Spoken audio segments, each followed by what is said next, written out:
Hi everyone, for my book study project, I decided to read the book Quiet, The Powers of Introverts in a World That Can't Stop Talking by Susan Cain. Now, what do Bill Gates, Charles Darwin, Rosa Parks, President Franklin Delano Roosevelt, and Steve Wozniak all have in common? Well, there are a few famous celebrities and historical figures that were introverts, and that was something that was fascinating to me even when I first started reading this book. Now, I'm sure all of the people I've mentioned and many others have asked themselves this question: how can I be a leader when I'm just an introvert? Well, in the book, Cain points out that being an introvert has many different advantages.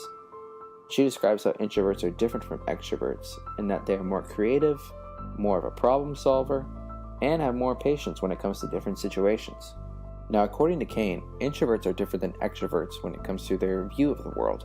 According to her, she describes extroverts as being more outgoing and outspoken for different reasons, including some being that they want popularity, that they feel they can earn more money, or that they can become more successful by being extroverts. Now, introverts don't really view those things as important, but what they do value is their time and being persistent with what they're doing, and that will lead them to success, which is something I never really understood before I read this.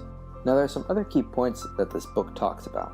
One includes finding a balance between introverts and extroverts. And now when it comes to finding a balance, introverts have to understand the kinds of environments that they're in and making sure that it's positive for them and for other people. And an example for this could be being in a small house could benefit an introvert, but it can also benefit an extrovert because it can allow more conversations between one another.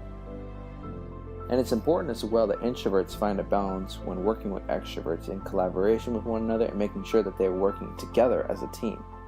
And another person that had to learn how to find a balance in her own life was President Roosevelt's wife, Eleanor. She had to learn how to interact with other people, but also not compromise her own values and her own personal views. Now, another thing that this book makes a good point about is that there are going to be moments where introverts are going to have to act like extroverts in certain situations. One circumstance can include being with someone that they care about, like a loved one or a friend, and sometimes introverts have to make sacrifices for those ones that they do care about. Another circumstance includes while being at work.